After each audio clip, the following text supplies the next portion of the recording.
আসসালামু আলাইকুম। আমি জেসমিন নেওয়াজ আমার কুকিং চ্যানেল থেকে আপনাদেরকে জানাই স্বাগতম।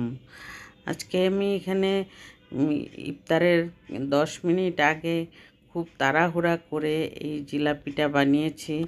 এই জিলাপিটা উম, উম, বেশি ভালো হয় নাই, তবুও আপনাদের সামনে তুলে ধরলাম। কেন আমি ভাবলাম যে এতগুলি জিলাপি বানিয়েছি আর আপনাদের সামনে তুলে ধরবো না। একটু মোটা মোটা হয়ে গেছে, কারণ একটু ভারী হয়েছিল।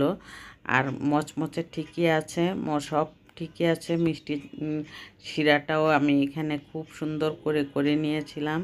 এখানে 1 কাপ চিনি দিয়ে 1/2 কাপ পানি দিয়েছিলাম। 1/2 কাপ পানি দিয়ে জাল করতেছিলাম। এর মধ্যে 1/2 কাপও না, আরও কম পানি দিয়েছি, তারপরে যাতে আঠালো ভাবটা তাড়াতাড়ি চলে আসে সেজন্য। আর এই চিনি শিরাটার মধ্যে আমি জর্দার রঙের একটু ফুড কালার দিয়েছি, কারণ কালারফুল হওয়ার জন্য জিলাপিটা। আর সেই চিন্তা করে আমি ফুড কালারটা দিয়ে তারপরে আমি এখানে চিনি শিরাটা মধ্যে আমি ঘি দিয়ে দিয়েছি। ঘি দিলে ঘিয়ের একটা স্মেল আসবে জিলাপিতে, সেই জন্য আমি ঘিটা দিয়েছি জাল করার মাঝখানে। আর এখানে আমি 1 কাপ বেসন নিয়েছি। 1 কাপ বেসন নিয়ে তারপর 1/2 কাপ আমি ময়দা দিয়ে দিয়েছি। 1/2 কাপ ময়দা আমি দিয়ে দিচ্ছি। এই 1/2 কাপ ময়দা দেওয়ার পর আমি এখানে ইনুর প্যাকেট দিয়ে আমি জিলাপিটা বানিয়েছি। আজকে জিলাপিটা আমার মনের মতো হয়নি, তবুও আমি আপনাদের সামনে তুলে ধরলাম। আর যে এই যে ইনুর প্যাকেটটা দিলে কিন্তু জিলাপি খুব মচমচে থাকে। মচমচে থাকার কারণটাই এইটা, ইনুর প্যাকেটটা দিয়ে বানালে কিন্তু একদম ভালো মচমচে হয়ে থাকে। এই মচমচে জিলাপি খেতে কিন্তু খুবই সুস্বাদু লাগে। আর আজকে আমার মোটা মোটা হয়েছে ঠিকই, কিন্তু মচমচে ভাবটা ঠিকই ছিল ভালো মতে। তারপরে গুলিয়ে নিলাম এখানে। নিয়ে তারপরে আমি একটা সসের বোতল আলাদা করে কিনেছিলাম জিলাপি বানানোর জন্যই। সসের বোতলটার মধ্যে আমি তেল ঢালার যে একটা কাক থাকে, ওই এটাকে কি বলে আপনারা জানি না, আমরা তো কাক বলে থাকি।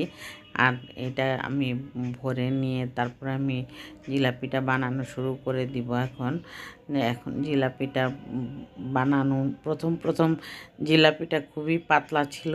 পাতলা পাতলা হওয়াতে খুবই একদম মনে হচ্ছিল বড় হয়ে যাচ্ছিল খালি। তারপর আমি আবার এটার মধ্যে একটু বেসন গুলিয়ে তারপরে ঘন করে নিলাম। ঘন করে নেওয়ার পরে বেশি মোটা হয়ে গেল, সেটাই হয়েছে। প্রথমে আমি যখন দিয়েছিলাম যে বেশি পাতলা ছিল, আর বেশি পাতলা থাকলে ভালোও লাগে না, সেজন্য আমি একটু বেসন দিয়ে গুলিয়ে নিয়েছি। গুলিয়ে নেওয়ার পরে দেখা যাচ্ছিল একটু মোটা হয়ে গেছে। মোটা হয়ে যাওয়ার পরে দেখতে খারাপ লাগলেও খেতে কিন্তু খারাপ লাগেনি। একটু মোটা মোটা লেগেছে, কিন্তু আসলে আমার মনের মতো হয়নি। তবুও আমি আপনাদের সামনে ভিডিওটা আমি তুলে ধরলাম যে সিস্টেমগুলি তো একই রকম করে বানাতে হয়। এই সিস্টেমেই জিলাপি বানাতে হয়। জিলাপির সিস্টেমটাই কিন্তু এরকম, যে প্রথমে চিনি শিরা করে নিতে হয়, তারপরে বেসনটা চেলে নিতে হবে, ময়দাটা অর্ধেক দিতে হবে। এইগুলি আমি সব ডেসক্রিপশন বক্সে আবারও দিয়ে দিব, আপনাদের প্রয়োজনে আপনারা দেখে নেবেন। আর আমি আমার ভিডিওতে একটি লাইক দিয়ে কন্টিনিউ করার জন্য অনুরোধ করছি। আর যারা সাবস্ক্রাইব করেননি তাদেরকেও অনুরোধ করছি সাবস্ক্রাইব করে অল বাটনে প্রেস করে রাখবেন। যারা অলরেডি করেছেন সাবস্ক্রাইব, তাদের প্রতি রইল আমার অসংখ্য ভালোবাসা। আর এখানে আমি একটু লাল লাল হয়েছে পরে চিনি শিরার মধ্যে দিয়ে আমি তারপরে আমি একদম শেষ ব্যাচ হিসাবে আমি এই জিলাপিটা বানিয়ে নিলাম। জিলাপির কিন্তু একটা পার্ট এই ইফতারির সময়, আর এই জিলাপিটা খেলে কিন্তু ভালো লাগে। যতই ইফতারি খাওয়া হোক তবু একটা জিলাপি 2টা জিলাপি হলেও খেতে কিন্তু ভালো লাগে। অনেকগুলি জিলাপি বানিয়েছি। হাফ কাপ 1 কাপ বেসন দিয়ে কিন্তু অনেকগুলি জিলাপি হয়। তারপরও অর্ধেক রয়ে গেছে, আবার আরেকদিন বানাবো আমি। গুলাটা রেখে দিয়েছি কারণ একদম অনেকগুলি হয়েছে সেজন্য। আর এই জিলাপিটা খেতে অনেক ভালো লেগেছে, কোনো অংশে খারাপ লাগেনি। দেখতে একটু মোটা লাগছে তাই, আর কিছু না। আর খেতে কিন্তু অসাধারণ লেগেছে। আর আপনারা আজকে এভাবে বানিয়ে খেয়ে দেখবেন।